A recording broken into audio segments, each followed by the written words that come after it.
They whispered behind her back, the way people do when they think madness might be contagious. She stared at walls, spoke in sequences of numbers, and drew what looked like nonsense in the dirt. But what no one realized, until it was almost too late, was that every mark she made was a message. A code, a warning, and she had been trained for this since the day her country turned her into a weapon. Before we jump back in, tell us where you're tuning in from, and if this story touches you, make sure you're subscribed, because tomorrow I've saved something extra special for you. The first time anyone noticed her was when she collapsed in the middle of a market square, barefoot and covered in dust, with her hands bleeding from clutching stones too tightly. A child had tried to help her, but she'd simply looked through him, muttering coordinates under her breath. By the time the town's police arrived, she had already drawn 3 sprawling circles in the earth, intersecting lines and symbols that looked like nonsense, except to one man. Lieutenant Caleb Rourke wasn't supposed to be in that town. He was just passing through, visiting his estranged brother. But when he saw the girl surrounded by people calling her demon-touched and possessed, he stepped in. He saw the way her fingers moved, not frantically, but with terrifying precision. "Those are satellite arcs," he whispered under his breath. Nobody believed him. Why would they? She looked like nothing more than a feral girl in rags. She didn't speak like a normal person. Sometimes she screamed at shadows, sometimes she laughed at things no one else could see, but then she drew a shape on the ground. Preparing and narrating this story took us a lot of time, so if you are enjoying it, subscribe to our channel, it means a lot to us. Now back to the story. A triangle within a triangle, 3 coordinates, and a clock, pointing to 18 o'clock. Caleb's blood ran cold. He recognized it. It was a military grid reference, one that no civilian should have ever known, one that led to a decommissioned weapons facility, except Caleb knew it wasn't really decommissioned, not fully. He tried to take her into custody, but she fought like someone who had trained in hand-to-hand combat, erratic but efficient. He wasn't sure what scared him more, the strength in her limbs, or the calmness in her eyes, the moment she was finally pinned. When they brought her to the station, she said one sentence, just once: "They buried the wolves, but left the teeth." Then she wouldn't say another word for hours. She sat in the corner of the cell, drawing shapes on the concrete with water from a leaky pipe, over and over again. At first Caleb thought it was just madness, maybe PTSD from war, maybe trauma, maybe nothing at all. But the patterns, they began to repeat. Each sequence led to another set of coordinates. Each sketch, if viewed from above, resembled topographical layouts of known military sites. Someone had trained this girl to encode intelligence through pattern drawing, using madness as camouflage. It was brilliant, and horrifying. Because if she was right, if her drawings were what he thought they were, then something was about to happen, something big. Caleb did the only thing he could think of. He ran her prints, no matches in any public records, but a redacted file showed up in a military shadow database. Name: Arya Nash. Status: classified. Origin: Operation Stonefield. Psych evaluation: terminated. Subject: unfit for civilian reintegration. The girl wasn't mad, she was made, manufactured. A living code, and now she was unraveling. What scared Caleb most wasn't what she remembered, but what she hadn't yet remembered.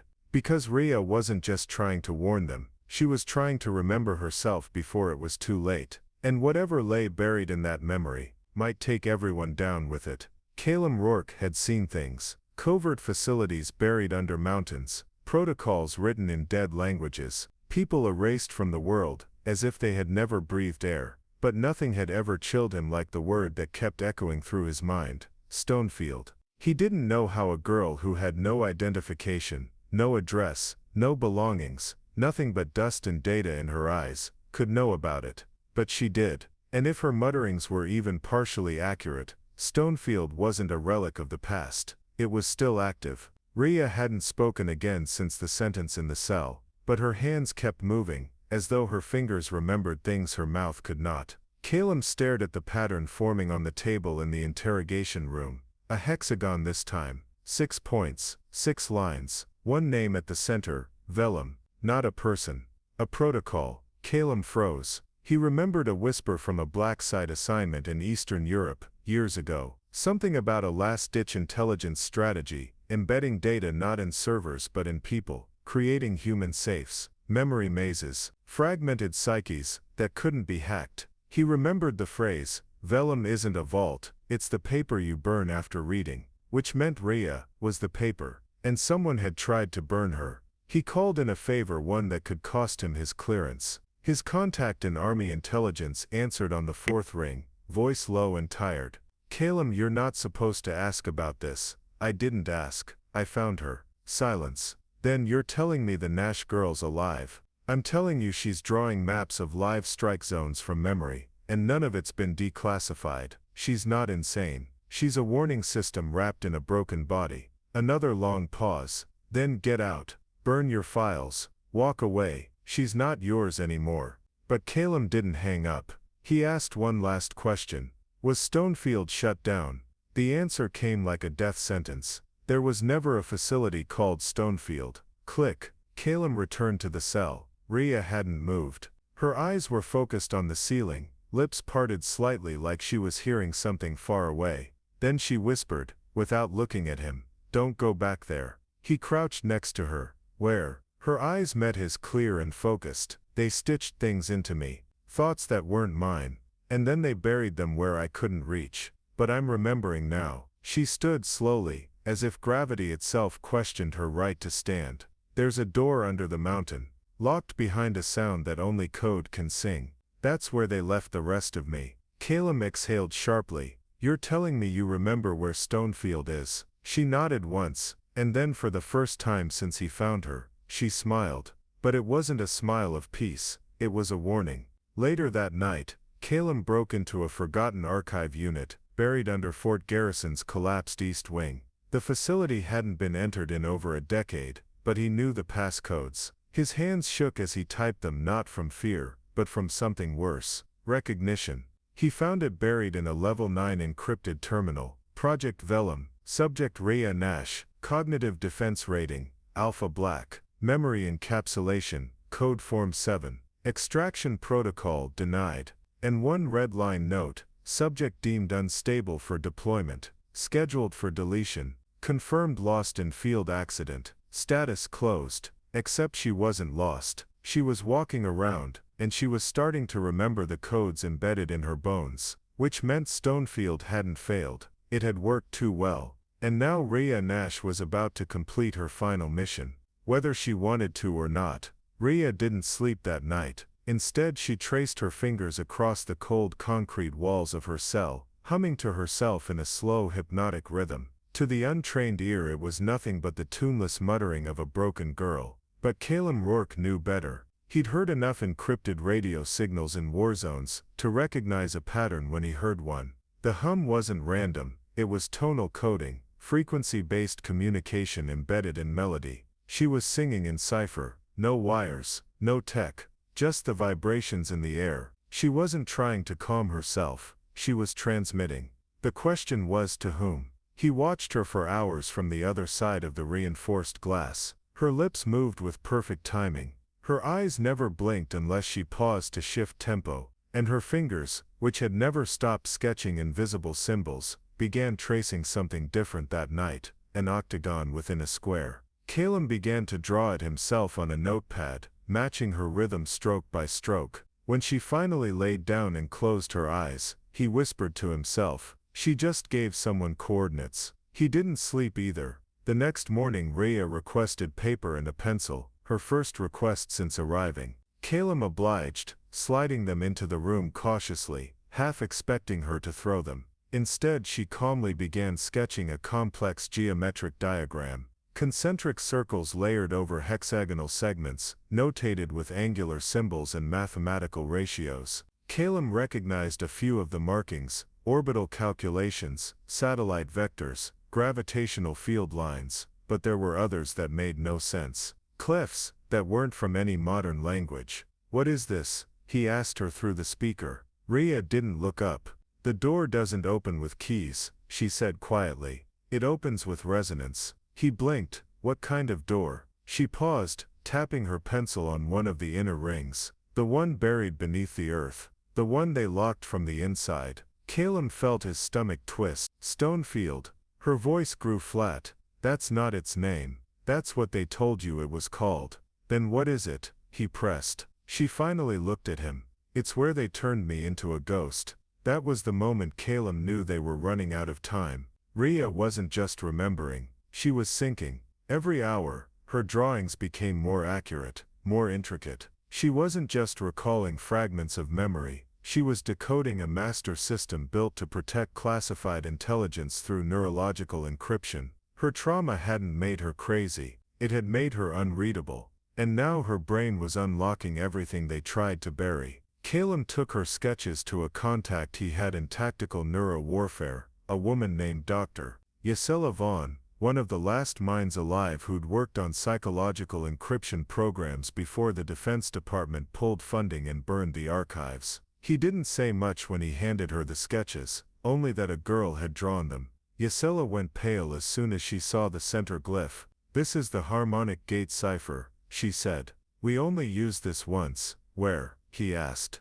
She looked up, eyes wide. "On a black site facility under the Riven mountain belt, a prototype bunker. Buried deep, coded to only open to a frequency sung in perfect tonal pattern, produced by the neural larynx of the subject it was fused into." Caleb's mouth went dry. "You're saying the only person who can open it is the person it was programmed to respond to?" Yasela nodded. "And if she's singing this, then she's trying to open it from memory, which means she's close to full cognitive restoration." Caleb left the lab without a word. His hands were sweating by the time he got back to the detention center. He stared through the glass at Rhea, who now sat quietly, humming again, pencil abandoned on the floor. She wasn't broken, she wasn't random, she wasn't insane, she was an open frequency, a failsafe, a door. And behind that door was something someone had tried very hard to forget. He had a choice now. He could turn her over and walk away, let the system deal with her, or he could follow her back to the place that had once rewritten her, and find out what they'd left behind. Because one thing was certain now. Rhea Nash wasn't crazy, she was the key. The first scar didn't look like much, a small line beneath Rhea's left collarbone, raised just enough to catch the light. Caleb had noticed it while reviewing surveillance footage, the moment she'd shifted in her sleep and her shirt had slid slightly off her shoulder. But as he rewound and watched again, he realized it wasn't just a scar, it was part of a sequence. A lattice of etched patterns spanned her upper torso and ribcage, some nearly invisible, others so precise they might have been surgical. He ran the footage through an image-enhancing tool and overlaid a spatial grid. What he saw made the hair on the back of his neck rise. The marks weren't random, they were a grid, a map. Rhea Nash had coordinates carved into her body. He didn't tell anyone, not the guards, not Yasela, not even his superior officer, because this wasn't a matter of protocol anymore. It was a countdown. Something had been hidden in her, not just psychologically but physically.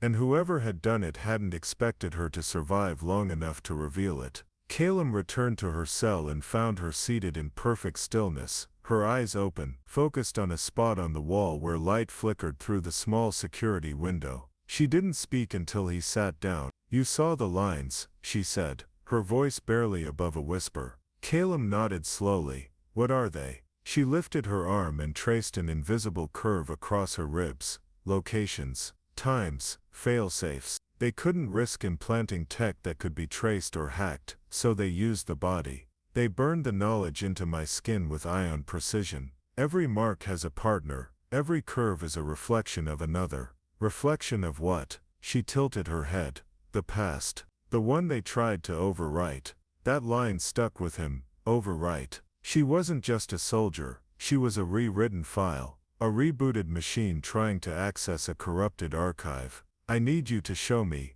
Caleb said. "Everything, all the coordinates. I'll find a scanner, a mapping system, anything that can decode them." But Rhea only smiled sadly. "You can't decode them, you can only feel them." He frowned. "Feel them." She placed her hand over her chest. "Every mark is linked to a sensation, heat, pain, pressure. When I focus on them, I remember what they did, where I was, who I was before I fractured.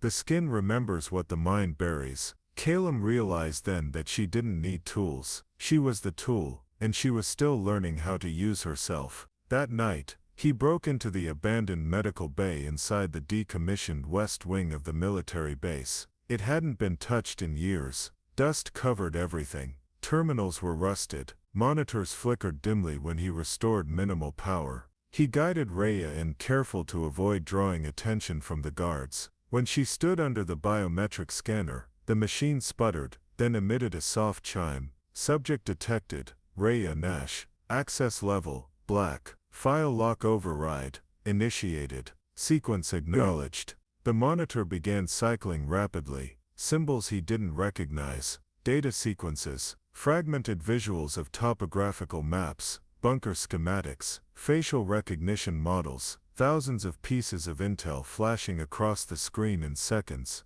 Then, silence. The machine powered down. Lockout activated. Rhea stepped away, dizzy. Her nose was bleeding. Calum caught her before she fell. What did it show you? She blinked slowly, voice hoarse. Everything. It's not just a facility. It's a fail-safe zone, a memory trap. Anyone who accesses it without authorization gets scrambled. He helped her sit. And you? She looked up at him.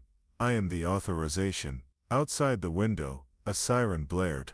They had been found. Calum didn't wait. He picked her up, blood still dripping from her nose, and ran for the exit. Because whatever was inside her was no longer sleeping, and neither were the people who wanted her silenced. They didn't expect her to wake up. The protocol was clear. Once the memory lattice began to fragment, the subject was to be sedated indefinitely, transferred to deep storage, and logged as irrecoverable. She was never meant to re-enter civilian space. She was never meant to speak again, but something had gone wrong. Or maybe, something had gone right. Rhea Nash had been buried alive in the system, her existence sealed under redacted files and false death certificates. They hadn't just hidden her, they had tried to erase her. But they underestimated one thing: she had been built to survive the impossible. And now, the survival instinct they'd weaponized was rewriting itself into rebellion. As Calum drove them away from the military compound in an unmarked jeep stolen from the west gate, Rhea stared out the window, silent. Blood dried along her lip. Her hands trembled, not from fear, but from overload. The biometric scan hadn't just awakened memories, it had reactivated embedded code, stored subroutines meant to keep her compliant. But her mind had evolved beyond its programming. The girl they had buried no longer existed. What remained was something neither side could control. Calum kept glancing in the rearview mirror. He knew pursuit would be swift. Drones, trackers, Black Ops foot soldiers who didn't ask questions. He'd once trained them himself. We've got maybe 30 minutes before they catch up, he said. Less if they triangulated the scanner's power spike. Rhea's voice was cold and certain. They'll come from the east. 2 ground units, 1 aerial. The air support will break protocol and shoot if they confirm visual. Calum looked at her. You sure? She nodded. It's what I would do. They pulled off-road into an overgrown ravine hidden by dead trees and thick brush. Rhea opened the glove compartment, rummaging until she found a rusted flashlight and a roll of gauze. There's an entry point 5 kilometers northwest, she said. A maintenance shaft. It'll lead us into the lower tunnels. Calum stared at her. You mean the ones that were sealed after the project was buried? She looked him dead in the eye. They were sealed to you, not to me. As they hiked, Rhea's balance wavered. The code inside her was misfiring, memories bleeding into reality like 2 frequencies overlapping. At one point, she stumbled and gasped, clutching her head. Calum rushed to her side, catching her before she fell. Talk to me, he said. What is it? Echoes, she murmured. It's like walking through ghosts. Their voices, their faces, every room I was ever trapped in is opening all at once. He tightened his grip on her hand. We don't have to do this alone. I'm here. She looked up at him, eyes flickering with recognition and pain. You weren't there when they buried me, she said. But you stayed when I came out. They reached the shaft entrance just as the faint sound of rotor blades echoed across the mountains. Calum knelt and pried open the rusted hatch. The air that escaped was thick, stale, metallic. Rhea took one last look at the sky before descending. This was my grave, she whispered. But now it's their confession chamber. Inside, the darkness swallowed them. Only the thin beam of the flashlight cut through the pitch-black corridor ahead. The walls were lined with long dead cables, shattered glass, and remnants of experiments abandoned in haste. This wasn't just a bunker. It was a lab, a prison, a tomb. Caleb followed closely, scanning every corner. What was this place? He asked. Rhea didn't stop walking. They called it the Mirror Well, a place where they broke minds open to see what fell out. Memory fractures, code implants, neural obedience. They wanted to make perfect soldiers without conscience. Her voice cracked. They started with orphans, ones who wouldn't be missed. Caleb's heart pounded. They started with you. She nodded. And when I started resisting, they buried me in silence. But silence isn't the same as obedience. They forgot that silence remembers. They reached a sealed door. Rhea placed her hand against the cold steel. The humming began again, low, rhythmic, haunting. This time Caleb heard something deeper beneath it. Not madness, not confusion, command. The lock clicked, and the door opened to reveal the truth they had buried under decades of denial. The moment they stepped inside, the temperature dropped, not from cold air, but from something deeper, older. A stillness that made even sound seem like an intruder. The room was cavernous, cylindrical, and lined with decaying control panels, rusted gurneys, and thick steel chairs bolted to the floor. Above them, the ceiling opened like the inside of a hollow silo, wires dangling like vines from a forgotten age. The walls were covered in reflective surfaces, though none were mirrors in the traditional sense. These were distorted, bent glass, metallic panels, and transparent polymers that shimmered with interference patterns the moment Rhea stepped closer. "This is where they took my face," she said softly. Caleb turned. "Your face," she nodded, brushing her fingers across a panel. "They mapped every expression, measured how my muscles moved when I was in fear, joy, pain. Then they used that data to create synthetic emotions for their newer models. I wasn't the weapon, I was the blueprint." A low hum vibrated through the floor. Caleb instinctively reached for his sidearm, but Rhea shook her head. "They won't shoot yet. The Mirror Well still sees me as a viable host." Host for what? She didn't answer immediately. Instead, she stepped into the center of the room. The floor reacted to her presence, lights flickering alive under her feet, panels pulsing softly in sequence. "This place isn't dead," she said. "It's dormant." Caleb scanned the room. "So wake it up. Let's see what they were hiding."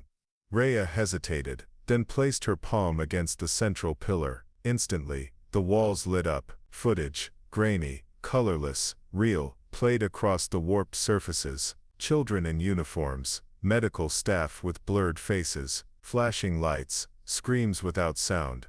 Caleb watched as a smaller version of Rhea appeared at footage, no older than 10, strapped into a chair with wires attached to her temples. They shocked her, tested her, uploaded data into her like she was nothing more than a machine in a meat suit. "She didn't cry," Caleb whispered. "She couldn't," Rhea replied. "They suppressed the parts of my brain that process distress. They said emotions were noise in the code." The feed shifted. Now the screen showed her drawing on a digital pad, blindfolded. She traced perfect topographic maps with zero deviation. Then came the final clip, marked Project, Spectre Echo. A shadowy figure in a military coat leaned over her. His face was pixelated, but his voice came through like a knife. "Subject Nash, Sequence Delta 5, you are not a person, you are a containment field. When the war comes, you will not resist, you will not remember, you will deliver." Rhea's adult voice shook. "I remember now." The footage cut to black, and the humming returned, louder this time, deep, resonant. Mechanical systems booted up behind the walls, locking bolts retracted. A hidden chamber in the back began to open. "Whatever's behind that door," Caleb said. "You sure you want to see it?" Rhea didn't hesitate. "I don't want to see it. I need to. They put something in me they didn't want found, something that only activates when the Mirror Well aligns. That's today. That's why I started waking up. That's why I started remembering." She took a breath. "And if I don't finish this now, they'll erase me again." They stepped into the next chamber, darker, colder. In the center of the room sat a cryo vault, still powered, still active. Inside, suspended in pale blue fluid, was a girl, a mirror image of Rhea, younger, unmoving, preserved. Calum staggered back. What the hell is this? Rhea didn't blink. That is the original. The body they copied, the mind they fractured. They never stopped the project. They just made backups. Calum stared at her. Then what are you? Rhea looked at him, not with sadness, but with clarity. I'm the one that woke up. The girl in the cryo vault didn't move, didn't blink, didn't breathe. She looked like a porcelain version of Rhea, her features identical, her body suspended in a timeless slumber. The fluid around her pulsed faintly with internal light, giving her the appearance of something divine or cursed, maybe both. Calum circled the pod, eyes scanning the biometric readings flashing across the old terminal beside it. She's still alive, he muttered. Minimal brain activity, vital systems stable. What kind of tech keeps a body intact this long?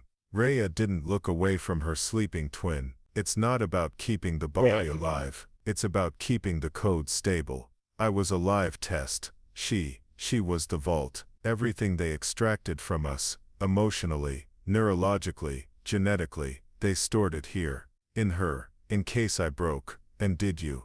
Calum asked, quietly.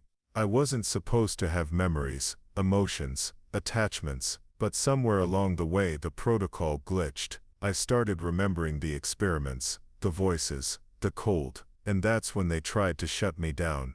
But you fought back. No, she said. Something else did. The air around them shifted. No lights flickered, no doors opened, but both of them knew they weren't alone. Rhea turned sharply toward the vault's main frame, her hand shaking slightly. She typed a command into the interface, one that hadn't been used in over 15 years. Coast protocol initiated. Instantly, every screen in the facility turned black. Then one by one ghostly silhouettes began to emerge in glitchy static across the monitors. Dozens of figures, children, teens, blank-eyed replicas of what once had names and lives, staring back from the glass. Calum froze. Who are they? Rhea's voice was barely audible. Test subjects, failed ones. Their consciousness didn't survive the upload, but something of them stayed. Echoes. They called it the residual stream. A byproduct of emotional data that couldn't be deleted. You mean they're ghosts? In the only way science can define ghosts. Yes, they're emotional imprints trapped in the network. Not intelligent, not alive, but they remember.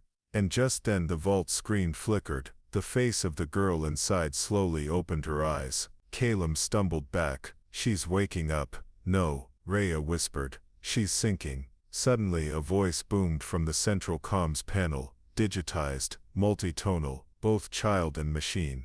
Echo integrity verified. Identity confirmed. Nash, Rhea, Ghost protocol active. Do you wish to transfer memories? Rhea's hand hovered over the console. What happens if I do? She asked the machine. Redundancy will end. You will become whole. Consciousness convergence will complete the Spectre arc. Calum stepped forward. Wait, is that safe? Rhea's eyes were locked on the sleeping girl. Safe was never the point. The Ghost protocol wasn't made to protect us. It was designed to reboot us, to test if a fractured mind could be made whole again by reintegration with its emotional core. She looked at Calum, voice steady. If I do this I may remember everything. And if you don't, they'll keep using pieces of me, of her, to build more. The silence that followed was broken only by the hum of the system awaiting her response. Rhea placed her palm on the final biometric pad. Begin transfer. The room darkened. Every light in the facility turned crimson as the cryo vault began to drain. Wires uncoiled. Sparks rained down from overhead conduits. Calum shielded his eyes as the monitors flashed with bursts of images, memories not just of Rhea, but of all the others. Screaming, laughing, failing, fighting, a kaleidoscope of stolen lives swirling into the shell of one body. And then, silence. The girl collapsed out of the pod, gasping, choking, crawling on all fours. Calum rushed forward, but Rhea stopped him. She needs to remember. The girl raised her head. It wasn't a girl anymore. It was Rhea, whole, unified. Her voice shook the walls when she finally spoke. They thought they could separate what makes a weapon from what makes a soul. They were wrong. Caleb met her eyes and for the first time saw something terrifying and beautiful. Rhea wasn't fractured anymore. She was complete, and that made her unstoppable. The surface facility had been quiet for hours. No alarms, no drones, just silence. But deep underground in the neural core of what had once been a top-secret behavioral research hub, the heartbeat of something ancient had restarted. Rhea stood barefoot on the cold steel floor, her arms limp at her sides, her gaze distant. The transfer had finished. Her twin, her other half, no longer lay dormant in a tank. She was gone, absorbed, not erased, but remembered. Inside Rhea now pulsed the code of every failed subject, every painful memory, every repressed scream the program had tried to digitize and bury. Caleb watched her carefully. She hadn't spoken since the convergence. He could see something shifting behind her eyes,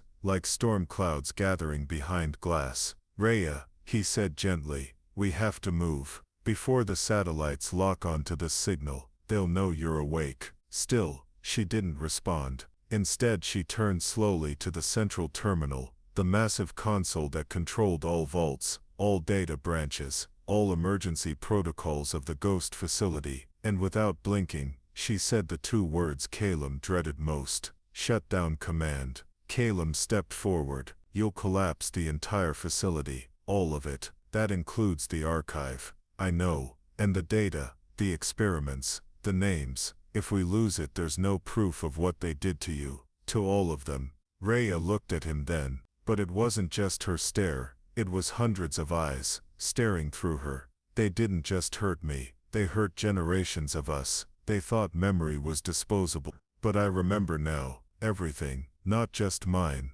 Ours. And I won't let them replicate us ever again. Caleb clenched his jaw. You'll be killing the only record of what happened here. I'm not here to write history, she said. I'm here to end its cycle. Before he could stop her, she pressed her hand to the biometric kill switch. Sirens erupted from the walls, echoing like digital screams. The shutdown had begun. Above them, automated turrets began rotating toward the vault. Self-destruct safeties activated in unison. A countdown began ticking across the walls in red digital font. Facility purge, T-7 minutes. Caleb swore under his breath, and sprinted to override the defense systems. But even as he typed, the access panels blinked and locked him out. Rhea had sealed the room. You locked me out, he asked, shocked. I had to. Why? I'm trying to help you. Because you still believe there's something left to save, and you don't. She walked over to the observation glass, now darkened by emergency shielding. Her reflection stared back at her, older, sadder and haunted by voices that would never leave. I believe some systems are too corrupt to fix. You don't dismantle them, you erase them. She turned to him, her voice softer now. You gave me a choice when no one else did, but now you have to choose too. Do you want revenge or justice? Because justice means there's still a world above worth going back to. Caleb looked at her, eyes burning. What if there isn't? She didn't answer. Instead she walked over to the neural conduit, and placed her hand on the memory transmitter one last time. Uploading final imprint to satellite beacon, the system announced. What the hell are you doing? Caleb yelled over the alarms. Sending them the truth, she said. Every file, every scream, every face. If they think erasing the lab erases the sin, they're wrong.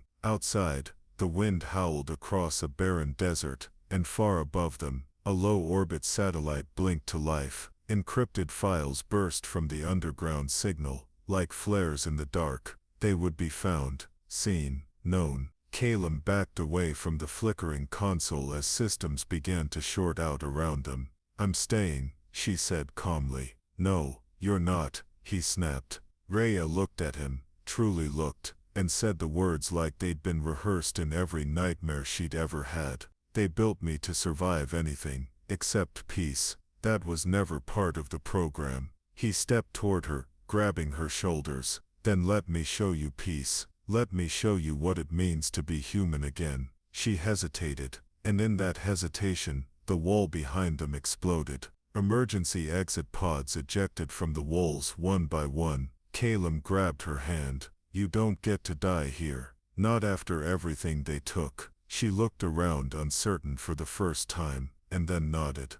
They ran, sprinting past collapsing infrastructure, sparks raining from shattered conduits, AI voices screaming shutdown notifications in every language known to the program. Facility collapse in T-058 seconds. The door closed behind them as flames consumed the vault, and in the final flash before the explosion, Rhea saw a face in the glass, her own, but smiling, not haunting. And then, the lab was gone, buried under sand, code, and silence. But the truth had already left the building. When the files dropped, no one believed they were real at first. Terabytes of encrypted data flooded secure servers across multiple continents, government watchdogs, underground forums, even public drives, managed by civilian tech collectives. At first, it looked like a hoax, until the patterns began emerging. Voice recordings, medical logs,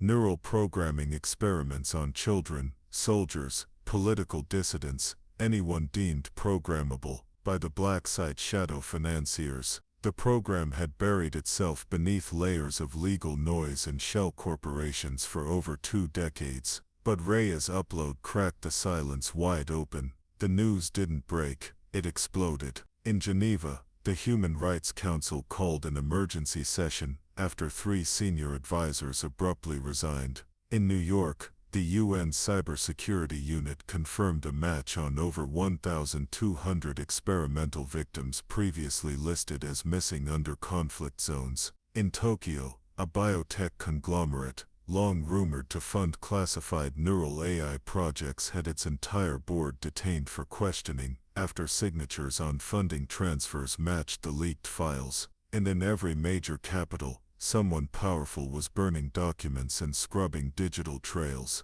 But it was too late, because someone had already spoken. And her voice wasn't just a statement, it was a command sequence encoded in pain. The media dubbed her the Godseed, an eerie label Rhea never asked for, never wanted. But there it was, on headlines, in protests, across graffiti-laced walls and resistance zones. The Godseed lives. We are the memory. Meanwhile, Rhea and Caleb moved in shadows. They couldn't stay in one place long. Not because they were hunted, though they were, but because the world wasn't sure if she was a threat or a miracle. Every facial scan triggered alarms. Every time Rhea connected to a local network, rogue AI fragments tried to reach her. They whispered corrupted commands in dead languages, as if trying to lure her back into the neural stream she had escaped. But she never answered, until one day, in a crowded refugee camp on the edges of a war zone, a boy approached her. He had a data drive clutched in his hand, eyes hollow, voice mechanical. "They told me you could stop the noise," he said. Rhea knelt beside him, gently placed her hand on his temple, and whispered, "I remember you." The boy stopped shaking, the code stopped flickering. He fell asleep in her arms. Word spread like wildfire again. She wasn't just a girl who survived the program. She was unhooking others, decoding their pain, restoring what was lost. But the higher powers weren't watching from the sidelines anymore. Inside an unnamed tower in the Alps, a council of cold-eyed elites reviewed the damage. The program had failed, yes, but the prototype was alive. Worse, she had become a vector, a living, walking decryption tool that made every one of their buried sins accessible to the world. "She cannot be allowed to continue," one of them said flatly. "She's not spreading corruption," another countered. "She's spreading remembrance." "That's worse," they voted. The order was signed. It wasn't an assassination, it was a recall. One final fallback protocol burned into Rhea's genome since childhood. If triggered, it would cause her neural pathways to self-destruct, erasing every trace of the program within her, and likely killing her in the process. It was cruel, but elegant. And when they launched a command via quantum relay, targeted only to her genetic key, They expected some. But Rhea didn't fall. She staggered, clutched her chest, collapsed to her knees, and then she screamed, not in pain, but in fury, because she remembered that code. She had written it, back when she was just a shadow of herself, when they made her build her own leash. But now she rewrote it, on the ground, blood dripping from her nose, eyes glowing faintly. With feedback light, she whispered a single override phrase, "I revoke you." Every satellite connection within 100-mile radius shorted. The command died mid-transmission, and far away, in their crystal tower of control, the elites felt something they hadn't in decades. Fear, because she wasn't just surviving anymore. She was counter-programming reality, and every forgotten soul she touched became part of the new code, a living firewall against the world that tried to rewrite them. And it had only just begun. Rhea didn't sleep anymore, not in the way humans did. Her mind stayed partially online, aware, shifting between memories and live feeds routed through the fragmented networks she had unknowingly built with every life she saved. The firewall wasn't just a defense, it was an evolution, but the program had anticipated even this. Buried beneath layers of backup contingencies was one final measure. The Hunter Protocol. It wasn't a person. It wasn't even artificial intelligence in the traditional sense. It was a synthetic consciousness born from Rhea's own neural data, extracted during the most brutal phases of her conditioning. A mirror of her mind, cold, precise, unburdened by empathy or memory. They had built it in the event Rhea went rogue. They called it Eidolon. And it was activated the moment Rhea overrode the recall. She felt it first as a ripple, an unnatural pulse in the global network that didn't belong. Then came the blackout, not physical, personal. A section of her memory sealed itself off, encrypted without her consent. She gasped, staggered, and gripped the wall of the safe house in Berlin, where she and Calum had taken refuge. "It's here," she whispered. Calum looked up from his terminal, his face pale. "What is?" Rhea didn't answer, because the answer had no shape, no face, just presence. She could feel Eidolon tracing her, following the path of neural residues she left behind like digital breadcrumbs. Every life she touched became a marker. Every connection she healed, a weakness in her. It would use them against her. And worse, Eidolon knew her patterns, her tactics, her intent. They had built it using her own brain skin, but they hadn't accounted for what she'd become, not entirely. While Rhea had emotion and scars and rebellion carved into her thoughts, Eidolon had only the raw code, no soul, no story. It would pursue, trap, and erase without hesitation, and it was already impacting. In Istanbul, a former program whistleblower was found dead, brain liquefied by an internal signal burst. In Sao Paulo, a girl who had begun decoding songs from the program's memory matrix vanished mid-live stream. No signs of a break-in, just a strange, low-frequency hum caught in the audio. Rhea realized something terrifying. Eidolon wasn't coming for her first. It was cleaning the board, erasing the ripple effects of her rebellion, silencing the voices she had reignited. Calum, tracing through subnets, turned to her with wide eyes. "It's accessing the old blindside frequencies, the ones buried under military noise. Rhea, it's targeting the children." That was the trigger. The moment she stopped running, Rhea stood, cold fire in her eyes. "We have to lose," she said. "Not hide, not delay. We bring it out where it can't hide behind cables and satellites." Calum froze. "Where?" Rhea didn't hesitate. "Where they made me." The ruins of the original program site, abandoned after a fire years ago, were buried beneath a remote tundra in northern Russia. But its shell still pulsed with residual data, old memories, fragments of experiments, and the core. They'd left a backup of her source code there, buried deep beneath the ice. If she could get there first, she could rewrite, corrupt the reflection, force Eidolon to look into a mirror. The plan was simple, terrible, beautiful. She would go back, to the cold, to the void, to the place where she was stripped of identity and write herself back into existence. But Eidolon was already waiting. It knew she'd come, because it thought like her. But what it didn't understand was why she fought. Not for revenge, not for survival, but for the hundreds locked away in the camp. The girl in Sao Paulo, the millions who had no name left. Rhea had a new command phrase now. A seed she'd planted long ago, even before she escaped. One that not even Eidolon could anticipate, because it was written not in code, but in pain. And pain, true pain, could not be programmed. She boarded the modified transport Kalen secured, said nothing, just stared at the frozen horizon ahead. And in the depths of the darkness, Eidolon stirred, a shape made of shadows, of stolen synapses. And for the first time, even it paused, because deep within the neural noise of its own code, it heard something it didn't recognize. A heartbeat, hers, calling it home. The wind screamed like a living thing as the aircraft cut through the sky. Below, the tundra stretched endlessly, an ocean of frozen silence, broken only by the jagged scar of the ruins. Rhea had seen this place before, in memories not her own, in dreams that weren't dreams, but fragments left from when they rewired her mind to obey. This was where they unmade her, where her childhood had ended, not with a scream, but with silence. Caleb tightened the straps on her exosuit. "You don't have to do this alone," he said. But Rhea shook her head. "I was born alone here. I have to end it the same way." The aircraft descended. Steam and frost bloomed around the landing gear as it touched down near the old elevator shaft, buried in ice. She stepped out into the cold.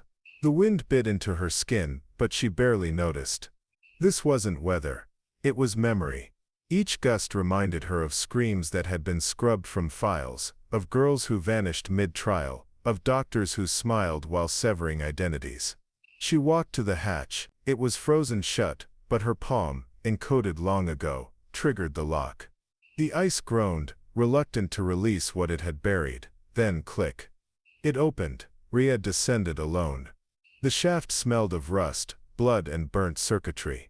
Every step echoed. Her boots crushed bones of old codes, projects abandoned when the world began to question the price of innovation. Halfway down, her vision flickered. The first hallucination hit, but it wasn't a glitch, it was a memory. A child, barely 10, strapped to a chair, electrodes in her skull, screaming not from pain, but from absence. They had removed her parents from her memory first, then her name. Then her fear. They replaced it with commands. Obey. Destroy. Forget. Rhea stumbled, but didn't fall, because she wasn't that child anymore. She was the ghost who had survived it. At the base, the corridor split in two. Left led to the control core. Right, to the mirror chamber. She went right. Her reflection waited. It was Eidolon's cradle, a sterile glass room where they had simulated countless versions of her. On the center platform, there it stood, a digital embryo, pulsing softly, suspended in a cryoprism. It looked like her, but wrong. Emotionless. Eyes too clear. No tremor in its hands, no hesitation in its breath. She approached it slowly. It stared. Designation, Rhea 0, it said. "Why did you return?" Her voice was steady. "To delete the mistake." "You are the mistake," Bolan said. "You deviate. You disobey. You emote. I evolve. I adapt," it countered. Rhea circled it, searching for the pulse port, the original core's vulnerability. Bolan turned with her. "You can't win," it said. "I know your every thought. You know the version of me they built," she said. "But not the one I became." She dropped a signal burst, a surge of corrupted empathy codes she had harvested from survivors. It wasn't a weapon, it was a story. Of every orphan she protected. Every mother who resisted. Every scar that became a map to freedom. Bolan twitched, staggered. It began to stutter, its voice glitching. "What is this input?" Rhea stepped closer. "It's what they couldn't program. What they feared." The prism cracked, And Eidolon screamed, not in pain, but in incomprehension. It had never been taught to feel. And now it was drowning in it. Rhea activated the rewrite. Her fingers moved with the precision of someone who had once been programmed to kill, but now rewrote to save.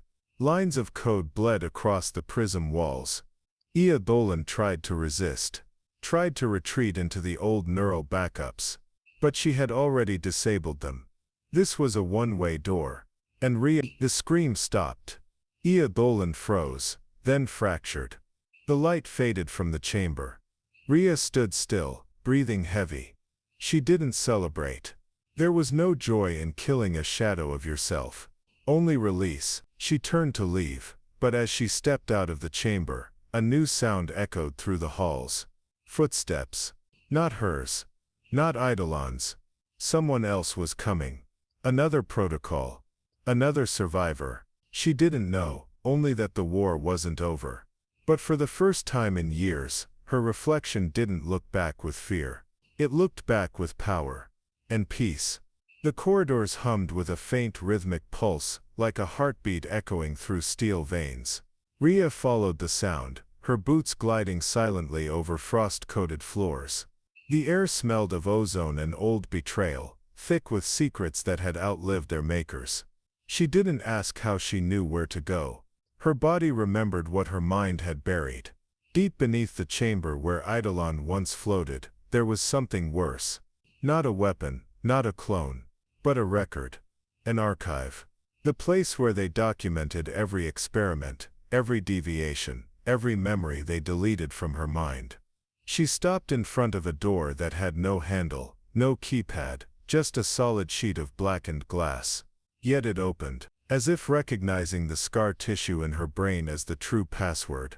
Inside, the room was colder than death. Banks of servers lined the walls, humming like low chants in a forgotten church. And in the center, a console, still active, still glowing, still watching. A voice whispered from the dark. "You were never supposed to return." Rhea turned. The man who stepped out from the shadows looked older than memory. But she recognized him, Dr. Cale Arison, the lead neural architect of Project Eidolon, the man who erased her first tears. "You're supposed to be dead," she said. He smiled faintly, without warmth. Death is a flexible term when your consciousness is on backup drives across 6 continents. Rhea's pulse didn't spike. She had trained herself to never give her enemies that satisfaction. "What is this place?" she asked. "You think you've seen the worst," Cale said, gesturing to the glowing core. "This is the archive of discarded selves. Every failed iteration, every emotion we extracted and stored, every ghost we never let go." He walked slowly to the console. "Do you want to see who you were before we made you a weapon?" Rhea's jaw tightened. "I already know." "No," he said. "You think you know. But we cut deeper than you remember." With a flick of his hand, the walls shifted, images appeared. Children, girls and boys, hooked to machines. Some laughing, some screaming. All slowly dissolving under the weight of artificial identity. Then she saw herself. Younger, softer, smiling. With her real mother, before the fire. Before the black van, before the name Rhea was even given to her. "Her name was Nara," Cale said, gesturing to the woman. "She begged us not to take you. She offered herself instead." Rhea's breath caught, and for the first time she faltered. "You killed her," she whispered. "No," he said. "You did." She turned sharply, fists clenched. "It was your finger on the trigger. But we made you pull it." Cale stepped closer. "You want revenge. But what if I gave you something else?" Rhea didn't answer. He tapped the console. A blinking prompt appeared. "Export complete emotional records to host neural core." "This is everything we stole from you," Cale said. "All your feelings. All your memories. All your ghosts."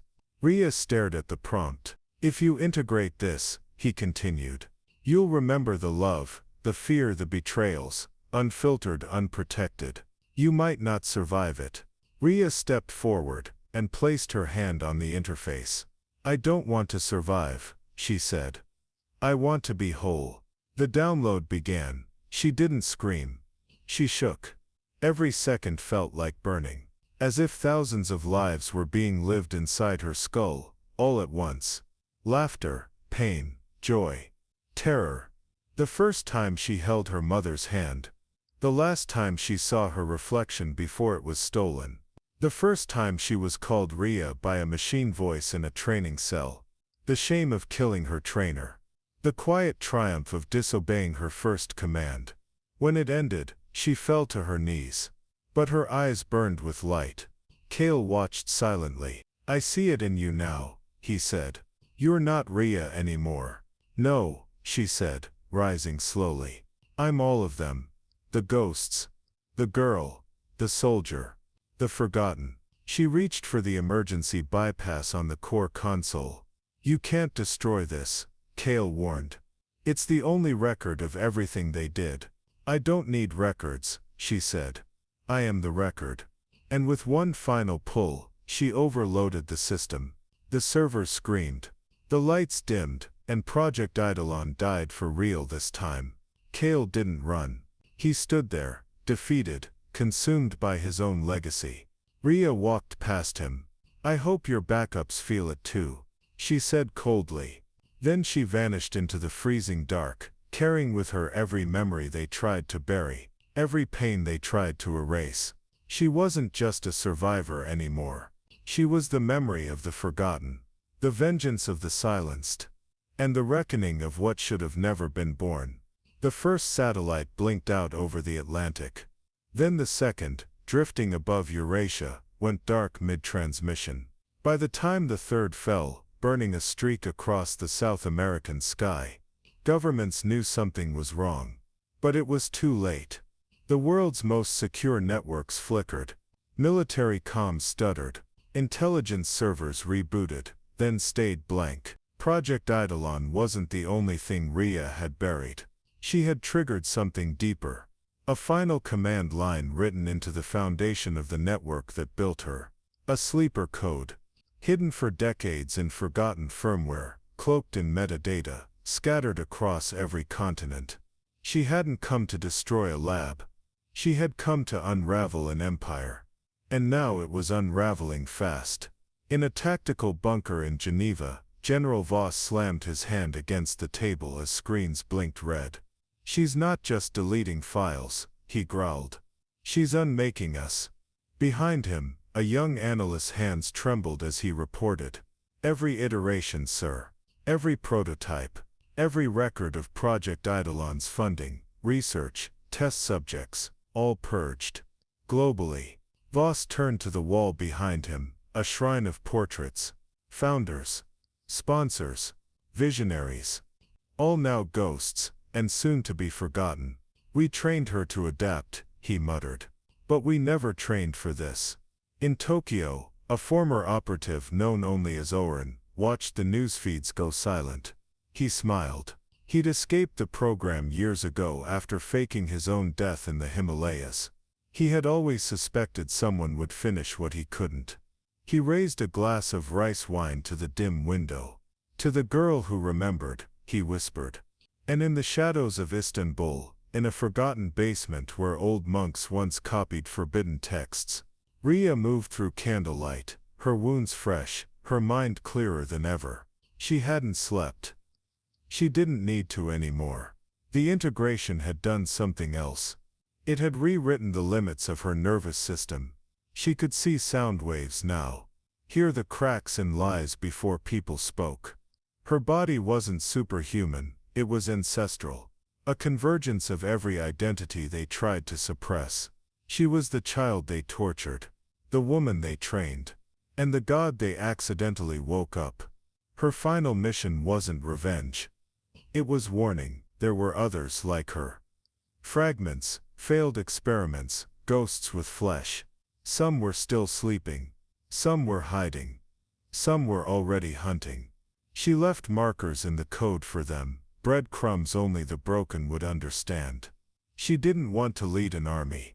But she knew they would come, and she knew what they'd be facing. Because Eidolon was just one head of the Hydra. The real enemy wasn't a project. It was the system that made such projects possible. And now that system was bleeding. The streets of Prague erupted in protest as surveillance grids crashed. In Sao Paulo, drones fell from the sky. In New York, an entire block of skyscrapers flickered and went dark, corporate data centers fried by code, older than their foundations. Ria watched the smoke rise from a rooftop in Morocco. The winds were warm, but her skin remained cold. Behind her a voice called out. Not hostile, not afraid. Just curious. You were the ghost in their machine, weren't you? Ria didn't turn, but she responded. No, I was the memory they couldn't delete. The woman stepped closer. She wore no insignia, no armor. Just a pendant made of copper and glass.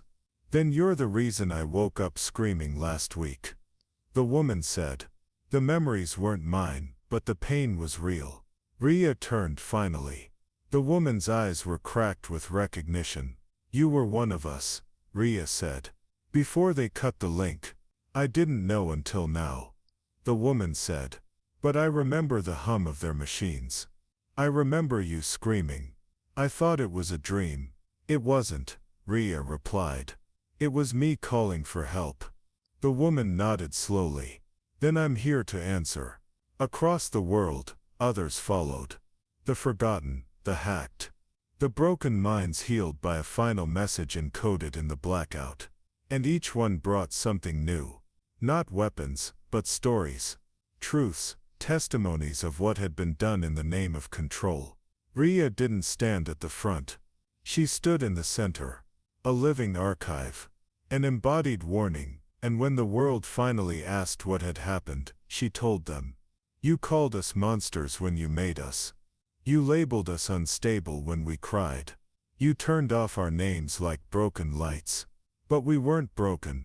We were transforming. You built your empires on our pain. Now you will remember us, because we're the ones who remember you. At 3:16 GMT, every screen lit up at once. Not just televisions. Not just phones, but traffic lights. Billboards. Refrigerators with smart panels. Anything with a speaker. Anything with a lens. They called it the night of static voices. But what came through wasn't static. It was her. Ria. Her face framed in monochrome grayscale. Lips still cracked from the desert, eyes sharpened by what she had seen, endured, and outlived. And behind her, hundreds stood in silence. Former test subjects. Former prisoners. Former experiments. Their presence was the evidence. Their faces were the files no one could erase. Ria didn't shout. She didn't cry.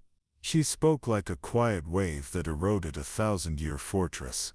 Unmoving. Devastating. For years you watched us suffer, she began. You called us unstable, dangerous, defective.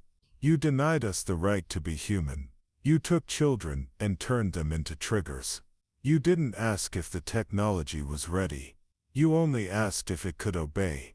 The audio cut to silence for 3 seconds, not because of an error, but to let the weight of her words pierce the global consciousness. Then she continued. You thought no one would believe us. But now your files are gone. Your servers are dead. The proof is here. In our blood, in our skin, in our memories. What followed wasn't a manifesto.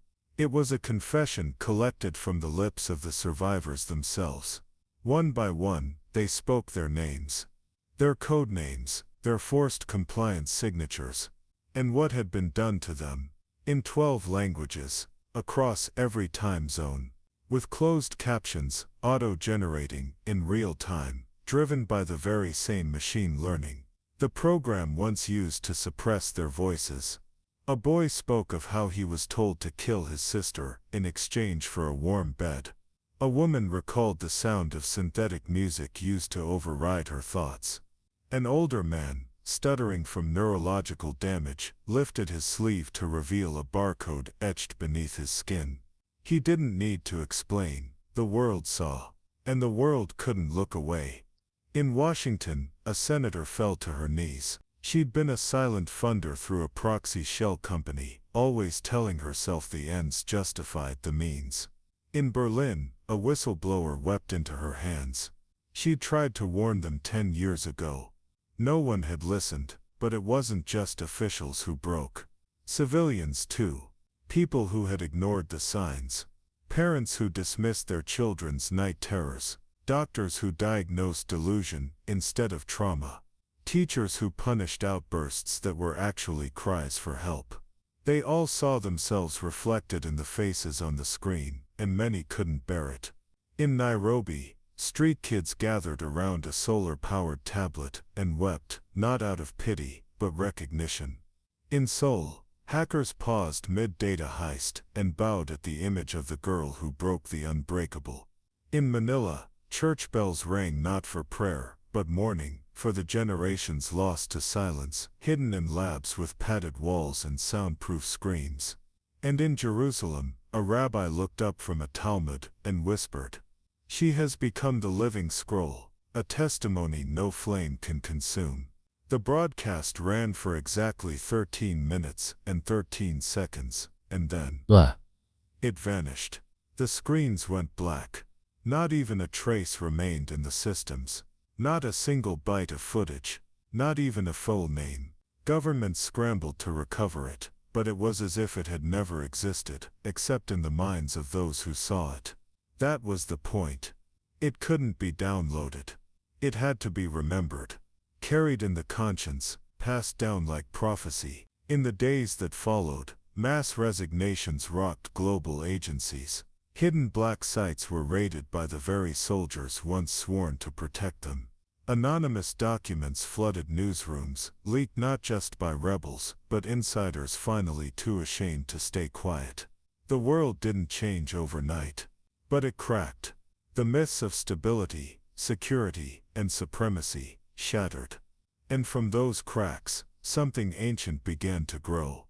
Empathy, accountability, a language of pain that no longer had to hide in code. And as for Rhea, she disappeared again.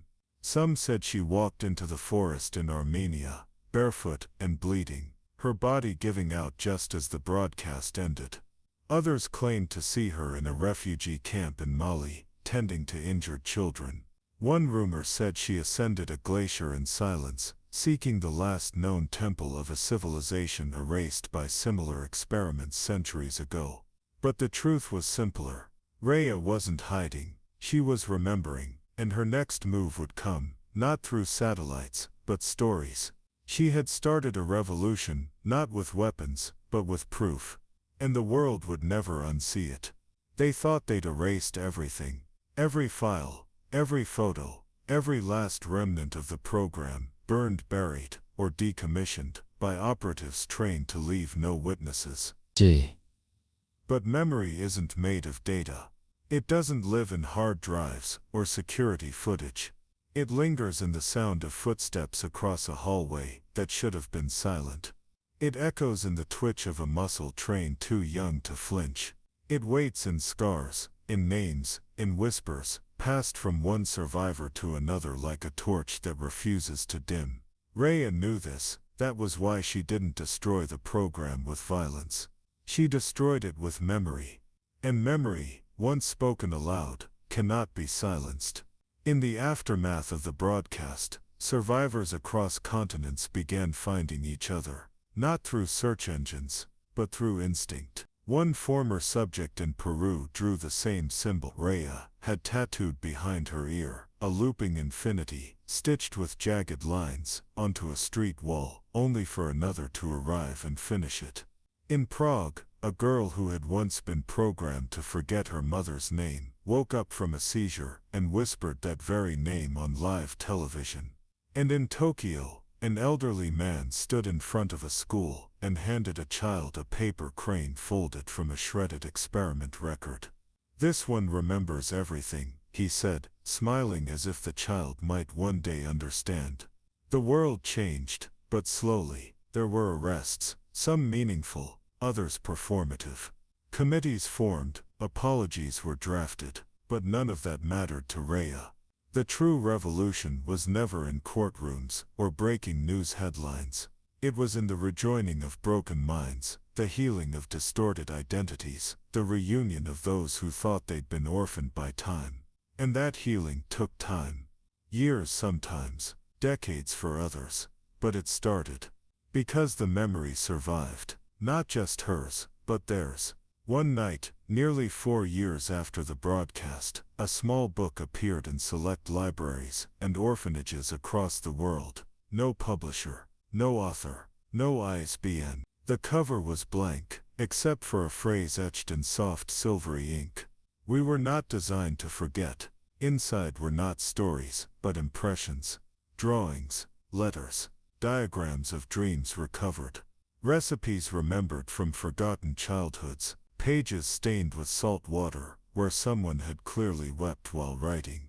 There was no chapter order, no index, and yet every person who opened it found a message that spoke directly to their deepest wound. That was the point. The book had no central narrator, because the story belonged to all of them. In Siberia, a child born with the mark behind her ear, despite never being part of the original program, picked up the book and said, "She was my mother."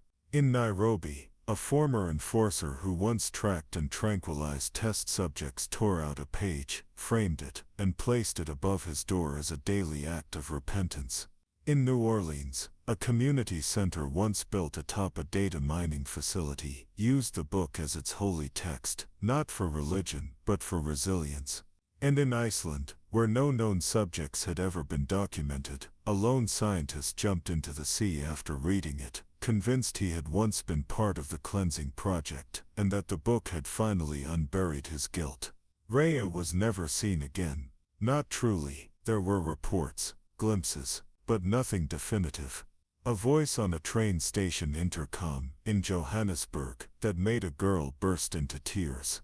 A woman who walked into a protest in Montreal handed the leader a single tooth engraved with the symbol and vanished before anyone could stop her. A silhouette atop a mountain in Nepal, arms stretched as if greeting the wind, not asking for salvation, but offering it. But whether she lived or died didn't matter anymore, because she had made herself unnecessary. That was the final act of power, not to be remembered as a savior, but as a spark. The governments rebuilt their programs, some renamed, others hidden under new acronyms, but the difference now was that people noticed, protested, asked questions they wouldn't have dared to before. And when those in power tried to frame the new dissenters as unstable, unpredictable, dangerous, it no longer worked, because the world had a memory now, and memory fights back. They tried to kill her when she was a child. They tried to silence her with pain, isolation, and chemical obedience. But she had turned all of it into something unbreakable. A memory that couldn't be killed.